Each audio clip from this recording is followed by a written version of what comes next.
सुप्रभात। आज की इस कक्षा में हम अपनी पाठ्य पुस्तक के दूसरे पाठ को पढ़ेंगे। यह पाठ एक कहानी है, एक ऐसे इंसान की जो भारतीय सेना का एक बहादुर सैनिक था, एक बेहतरीन निशानेबाज, जो शत्रुओं से युद्ध करते हुए अपना दाहिना हाथ खो बैठता है। परंतु सबसे अहम बात यह है कि हाथ का खो बैठना उसे हताश नहीं करता, पुनः वह दुनिया के सामने एक उदाहरण बनकर प्रस्तुत होता है। तो आइए पढ़ते हैं इस कहानी को, जिसका शीर्षक है चिट्ठी के अक्षर, और इसके लेखक हैं अखिलेश शर्मा उर्फ व्यथित हृदय। तो मैं इस कहानी का पठन कार्य करूंगी, आप सब इसे ध्यान से सुनेंगे। सुबह के 10 बज रहे थे। मुझे डाक से एक चिट्ठी मिली। मैं लिफाफा खोलकर चिट्ठी पढ़ने लगा। कृपा करके मेरे अखबार के लिए एक कविता भेज दीजिए। चिट्ठी के नीचे संपादक के हस्ताक्षर थे। संपादक का नाम महिपाल सिंह था। चिट्ठियाँ तो बराबर ही आती रहती हैं, पर इस चिट्ठी ने मेरे मन को अपनी ओर खींच लिया। इसका कारण यह था कि चिट्ठी की लिखावट बड़ी सुंदर थी। हर अक्षर सांचे में ढला हुआ सा मालूम पड़ता था। महिपाल सिंह से मेरी कोई जान पहचान नहीं थी। यह उनकी पहली चिट्ठी थी। लिखावट देखकर मेरे मुंह से अनायास ही निकल पड़ा, वाह, बड़ी सुंदर लिखावट है। मैंने दूसरे ही दिन कविता भेज दी। कविता अखबार में छपी। जिस अंक में छपी वह अंक भी मेरे पास आया। पूरे 32 पेज का साप्ताहिक अखबार था। शुरू से लेकर अंत तक गांव की ही बातें छपी थी। बड़े सुंदर ढंग से 7 दिनों के समाचार छांट छांट कर छापे गए थे।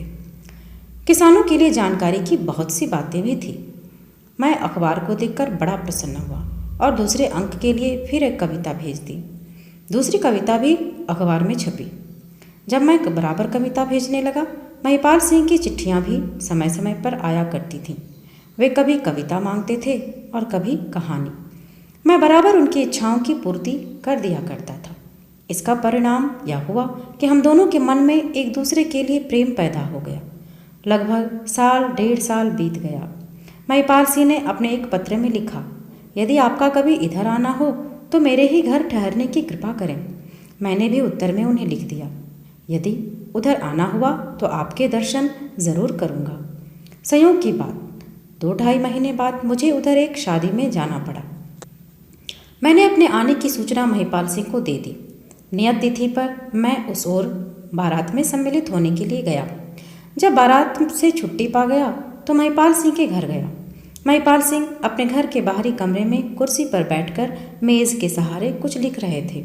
मैंने दरवाजे पर खड़े होकर पूछा, क्या महिपाल सिंह जी हैं? महिपाल सिंह ने कुर्सी पर बैठे ही बैठे मेरी ओर देखते हुए पूछा, आप कौन हैं? मैंने उत्तर दिया, मेरा नाम अखिलेश शर्मा है। महिपाल सिंह उछल पड़े। उन्होंने तेजी के साथ आगे बढ़कर मुझे पकड़कर हृदय से लगा लिया और कहा, अरे शर्मा जी, आप क्षमा कीजिएगा। मैं कुछ कहना ही चाहता था कि मेरी दृष्टि उनके हाथों पर पड़ी। उनका एक ही हाथ था, बायां। दायां हाथ कंधे तक कटा हुआ था। मैं आश्चर्यचकित होकर उनकी तरफ देखने लगा। वे बड़े खुश थे, बड़े स्वस्थ। एक क्षण में ही मेरे मस्तिष्क में अनेक प्रश्न कौंधने लगे। क्या वह लिखावट इसी आदमी की थी? क्या यह बाएं हाथ से इतने सुंदर अक्षर लिखता है? मैं महिपाल सिंह की ओर टकटकी लगाए देखता रहा। तब महिपाल सिंह ने पूछा, क्या देख रहे हैं? क्या यह कि आपको चिट्ठियाँ भेजने वाला महिपाल एक हाथ का आदमी है? अरे भाई, यह जीवन है। जीवन में क्या हो सकता है, कोई कुछ नहीं जानता। आप तो मेरे मन की बात भांप गए। मैं सचमुच यही सोच रहा था कि क्या आदमी बाएं हाथ से भी इतने सुंदर अक्षर लिख सकता है। महिपाल सिंह ने जवाब दिया, शर्मा जी, दाएं बाएं में कुछ फर्क नहीं होता। जो गुण दाएं हाथ में होता है वही बाएं हाथ में भी होता है। यह तो व्यक्ति पर निर्भर करता है कि वह किस हाथ से काम करता है। हाथ मुँह धोने के बाद जब मैं महिपाल सिंह के साथ चाय पीने लगा तो मैंने उनसे पूछा, ठाकुर साहब, आप बाएं हाथ से कब से लिख रहे हैं? महिपाल सिंह विचारों में डूब गए। कुछ देर तक सोचते रहे, फिर बोले, इस वर्ष मेरी उम्र 55 वर्ष की है। मैं 40 वर्ष की उम्र तक फौज में था। निशाना मारने में बड़ा तेज था। बाएं और दाएं दोनों हाथ से सटीक निशाना मारता था। संयोग की बात थी कि मुझे एक मोर्चे पर जाना पड़ा। एक दिन जब शत्रु को अपनी गोलियों का निशाना बना रहा था तो पास ही एक बम फटा और मेरा दाहिना हाथ कंधे तक उड़ गया। मैं गिर पड़ा। मुझे अस्पताल ले जाया गया। महीनों अस्पताल में पड़ा रहा। जब अच्छा हुआ तो सरकार ने मुझे पेंशन देकर सेवा से मुक्त कर दिया। सरकार ने मुझसे पूछा, सेवा से मुक्त होने पर मैं कौन सा काम करूँगा?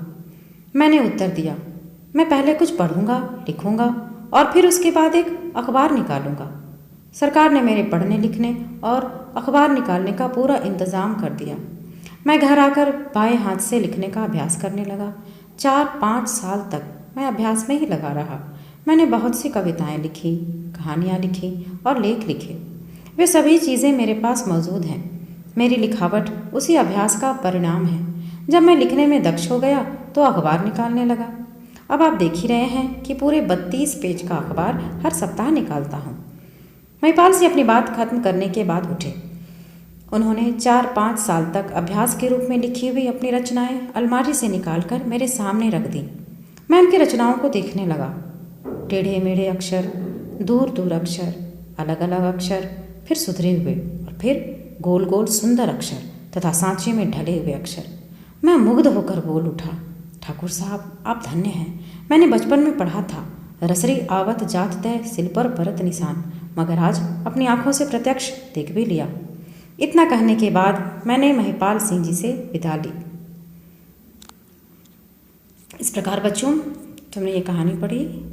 ये कहानी एक बहुत ही बहादुर इंसान की है जो किसी भी परिस्थिति में अपनी हिम्मत, अपना साहस, अपना धैर्य नहीं खोता। पहले परिच्छेद में तुमने देखा कि एक कठिन शब्द आया है अनायास। अनायास मतलब अचानक, एकाएक, अपने आप हो जाना। तो ये कहानी शुरू होती है। लेखक बैठे हुए हैं, सुबह के 10 बज रहे हैं, तभी डाक से उन्हें एक चिट्ठी मिलती है। वे चिट्ठी पढ़ने लगते हैं तो उसमें लिखा हुआ था, किसी ने उनसे ये विनती की थी कि वे उन्हें कविता भेज दें और चिट्ठी के नीचे संपादक के हस्ताक्षर थे। उनका नाम महिपाल सिंह था। तो लेखक जो हैं अखिलेश शर्मा, वे कहते हैं कि उनके पास चिट्ठियाँ तो बराबर आती रहती थी, पर उस चिट्ठी ने उनका ध्यान अपनी ओर अचानक खींच लिया। क्यों? क्योंकि उस चिट्ठी की जो लिखावट थी बहुत सुंदर थी और वे उनके मुंह से अनायास से निकल पड़ा, अपने आप निकल पड़ा कि वाह बड़ी सुंदर लिखावट है। फिर लेखक ने उन्हें कविता भेज दी। कविता जिन्होंने विनती की थी उनके अखबार में छपी और उन्होंने क्या किया, वो अखबार का अंक उनके पास भेज दिया। तो अखबार कैसा था? साप्ताहिक। साप्ताहिक मतलब पूरे एक सप्ताह में एक अंक उसके निकलते थे। वो पूरे 32 पेज का था। उसमें गांव की बहुत सारी बातें थी और बड़े सुंदर ढंग से सभी समाचार जो 7 दिनों के होते हैं वे छापे गए थे। और किसानों के लिए, गांव में ज़्यादातर लोगों का जो काम होता है किसानों का, वो उनका खेती बाड़ी का, तो उनके लिए बहुत सी जानकारी भी थी जो उनके लिए फ़ायदेमंद हो। तो लेखक अखबार को पढ़कर बड़े प्रसन्न हुए और उन्होंने दूसरे अंक के लिए भी कविता भेजी। दूसरी कविता भी अखबार में छपी। इस तरह से लेखक बराबर कविता भेजने लगे और महिपाल सिंह जिनका अखबार निकलता था वे भी कविता मांगते थे, कभी कहानी मांगते थे और लेखक कविता कहानी सबकी उनकी इच्छाओं की पूर्ति करते थे और उनको भेज दिया करते थे। तो यह हुआ कि दोनों के बीच में एक संबंध स्थापित हो गया, दोनों के मन में एक दूसरे के लिए प्रेम हो गया और साल 1.5 साल इसी तरह से बीत गए। तो महिपाल सिंह ने उनको पत्र में लिखा था कि कभी जब आप उधर आइए, मतलब महिपाल सिंह जहाँ रहते थे उस तरफ अगर वो आए तो उनसे ज़रूर मिले। तो एक बार ऐसा हुआ संयोग कि उनको, एक लेखक को उधर एक शादी में जाना पड़ा। फिर वे नियत तिथि, मतलब निश्चित जो तिथि थी उस पर वे भारत गए, वहाँ शामिल हुए और जब उस शादी से छुट्टी पा गए तो वे महिपाल सिंह के घर गए। महिपाल सिंह चिट्ठी पर बैठे इसके सहारे कुछ लिख रहे थे। तो लेखक ने पूछा, क्या महिपाल सिंह जी हैं? तो उन्होंने पूछा कि आप कौन हैं? तो उन्होंने बताया कि आखिर मैं अखिलेश शर्मा हूँ। तो महिपाल सिंह एकदम से उछल पड़े और आगे बढ़कर उनको पकड़कर हृदय से लगा लिया, उनके गले लग गए और उनसे क्षमा मांगी कि मैं आपको पहचाना नहीं। तब वे अचानक उनकी हाथों को देखने लगे। उन्होंने देखा कि उनका सिर्फ बायां हाथ है, दायां हाथ कंधे से कटा हुआ है। बड़े आश्चर्यचकित हुए कि जिस आदमी ने इतनी सुंदर लिखावट लिखकर मेरे पास भेजा वे बिना दाहिने हाथ के हैं। और उनको देखा तो वे बड़े खुश थे। लग ही नहीं रहा था कि उनका एक हाथ नहीं है उनके पास। लोगों के पास सब कुछ सही सलामत होते हुए, सारे अंग सही सलामत होते हुए खुश नहीं रहते। उन्होंने देखा कि बड़े खुश, बड़े स्वस्थ भी थे। तो बड़े प्रश्न कौन थे उनके दिमाग में कि भाई क्या ये बाएं हाथ से इतने सुंदर अक्षर लिखते थे? तो महिपाल सिंह की ओर भी टकटकी लगाए हुए देख रहे थे, बिना बल की झपकाए लगातार। तो महिपाल सिंह ने पूछा कि आप क्या देख रहे हैं? कि मैं आपको जो चिट्ठियाँ लिखा करता था सिर्फ एक हाथ का आदमी हूँ। उन्होंने कहा कि यह जीवन है और जीवन में किस पल क्या होने वाला है कोई कुछ नहीं जानता। लेखक ने क्या कहा कि आप तो मेरे अंदर की बात जान गए। मैं सचमुच यही सोच रहा था कि बाएं हाथ के होकर भी आप इतनी सुंदर अक्षरों में कैसे लिख सकते हैं। तब महिपाल सिंह ने जवाब दिया कि दाएं बाएं में कुछ फर्क नहीं पड़ता, दोनों में समान गुण होते हैं। ये तो व्यक्ति पर निर्भर करता है कि वो किस हाथ से क्या काम करता है। तब उन्होंने पूछा कि आप कब से बाएं हाथ से लिख रहे हैं? तब उन्होंने कहा कि मैं आज 55 वर्ष का हो गया हूँ। मैं 40 वर्ष की उम्र तक फौज में था। निशाना बहुत अचूक लगाता था, दाएं बाएं दोनों हाथ से निशाना मारता था। मैं एक मोर्चे पे गया और मोर्चे पर मतलब शत्रुओं से जब लड़ाई छिड़ जाती है तो सैनिकों को जाना पड़ता है।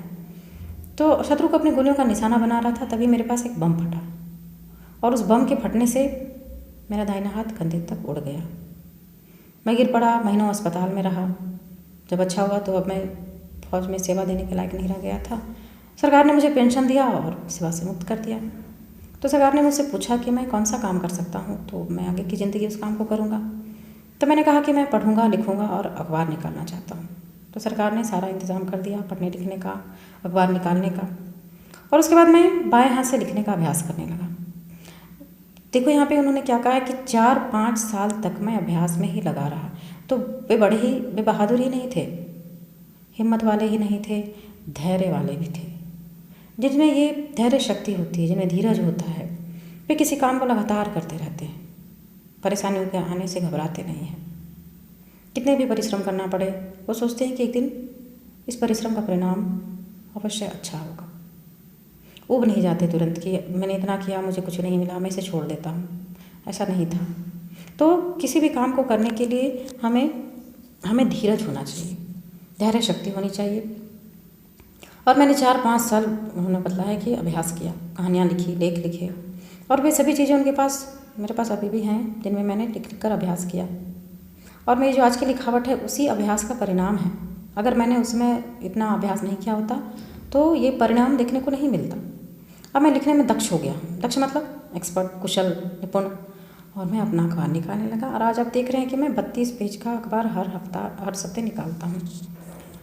और महिपाल सिंह उठे और उन्होंने अभ्यास के रूप में जितनी भी उनकी रचनाएं थी सबको लाकर मेरे सामने रख दिया, लेखक के सामने रखा।